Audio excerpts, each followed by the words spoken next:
നിങ്ങൾ ധൈര്യമായി മുന്നോട്ട് പോയിക്കോ, ഞങ്ങൾ കൂടെയുണ്ട്. അതിന് നന്ദി നന്ദി നന്ദി. നവകേരള സദസ്സ് ഒരു വൻ പരാജയമാണ്.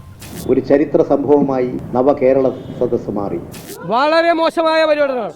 ലോക്സഭാ തെരഞ്ഞെടുപ്പ് മുന്നിൽ കണ്ട് CPM-നെയും മുന്നണിയെയും സജ്ജമാക്കുക എന്ന ലക്ഷ്യത്തോടെ തുടങ്ങിയതാണ് മുഖ്യമന്ത്രി പിണറായി വിജയന്റെയും മന്ത്രിമാരുടെയും നാടുചുറ്റൽ. പാർട്ടി സംവിധാനങ്ങളെ ചലനാത്മകമാക്കാൻ യാത്രയ്ക്ക് കഴിഞ്ഞു എന്ന കാര്യത്തിൽ തർക്കമില്ല. എന്നാൽ യാത്ര അവസാനിക്കുമ്പോൾ കാര്യങ്ങൾ വിചാരിച്ചതുപോലെയല്ല. നാളുകളായി വെന്റിലേറ്ററിലായിരുന്ന കോൺഗ്രസിനെയും UDF-നെയും ഫുൾ ചാർജാക്കാൻ പിണറായിയുടെ യാത്രയ്ക്ക് കഴിഞ്ഞു എന്നതാണ് വസ്തുത.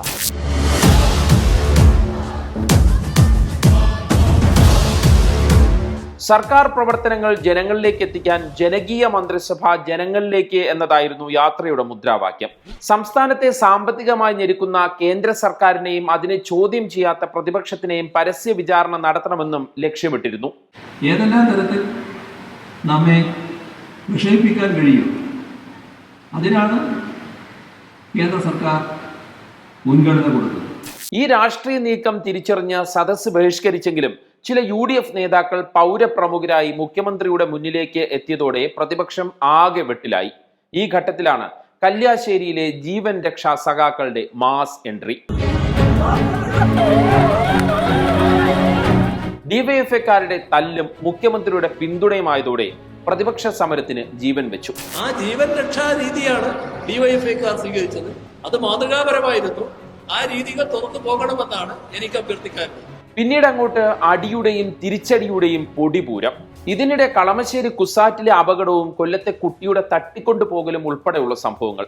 യാത്രക്കിടയിലും സർക്കാർ സംവിധാനങ്ങൾ കൃത്യമായി നടക്കുന്നുണ്ട് എന്നതിന്റെ തെളിവായ നിമിഷങ്ങൾ. എന്നാൽ ശബരിമലയിലെ തിരക്കും സർക്കാർ അനാസ്ഥയും ചൂണ്ടിക്കാട്ടിയ പ്രതിപക്ഷം മന്ത്രിസഭയുടെ ആഡംബര യാത്രയെ പരിഹസിച്ചു.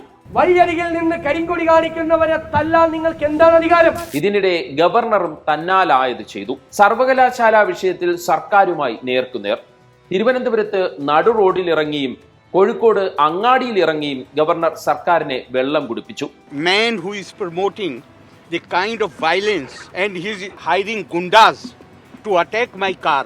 ആലപ്പുഴയിൽ മുഖ്യമന്ത്രിയുടെ സുരക്ഷാ ഉദ്യോഗസ്ഥനായ അനിലിന്റെ പ്രകടനത്തോടെ കോൺഗ്രസ് പൂർണ്ണ സമരസജ്ജരായി.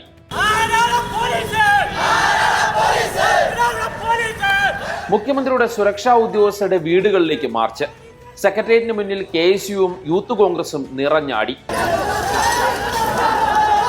കൊല്ലത്തെത്തിയപ്പോൾ കഥ മാറി. അതുവരെയുള്ള DYFIക്കാരുടെ അടിയിൽ തിരിച്ചടി. യൂത്ത് കോൺഗ്രസും യുവമോർച്ചയും ജീവൻ രക്ഷാ പ്രവർത്തകരെ കായികമായി തന്നെ നേരിട്ടു. തിരിച്ചടിക്കുമെന്ന് സതീശന്റെയും രാഹുൽ മാങ്കൂട്ടത്തിന്റെയും പ്രഖ്യാപനം. ഒരു തീരുമാനം ഞങ്ങൾ എടുക്കുകയാ. ഇനി തെരുവിൽ തല്ലുകൊള്ളാൻ ഞങ്ങളില്ല, ഞങ്ങളെ പ്രതിരോധിക്കുക തന്നെ ചെയ്യും. പ്രതിപക്ഷ പ്രതിഷേധങ്ങൾ റിപ്പോർട്ട് ചെയ്ത മാധ്യമ പ്രവർത്തകർക്ക് നേരെയായി അടുത്തതായി പോലീസ്. കൊച്ചിയിലും തിരുവനന്തപുരത്തും മാധ്യമ പ്രവർത്തകർക്ക് നേരെ കേസെടുത്തു. യാത്രയുടെ സമാപന ദിവസവും കോൺഗ്രസ് മാർച്ചിനിടെ പോലീസിന്റെ ആക്രമണം. മുതിർന്ന നേതാക്കൾ ഉണ്ടായിരിക്കെ ഗ്രനേഡും ടിയർ ഗ്യാസും പ്രയോഗിച്ചു. ഉദ്ദേശിച്ച ലക്ഷ്യങ്ങളിൽ നിന്നൊക്കെ മാറി പരസ്പരം ചെളി വാരി എറിയുന്ന മുന്നണികളെയാണ് യാത്രയുടെ അവസാനം കണ്ടത്. സംഘടനാപരമായി രണ്ടു കൂട്ടരും ഊർജം വീണ്ടെടുത്തു എന്നതാണ് നവകേരള സദസ്സിന്റെ ആകെ തുക. ഇതിൽ ജനങ്ങൾക്ക് എന്ത് നേട്ടമെന്ന ചോദ്യം ബാക്കി.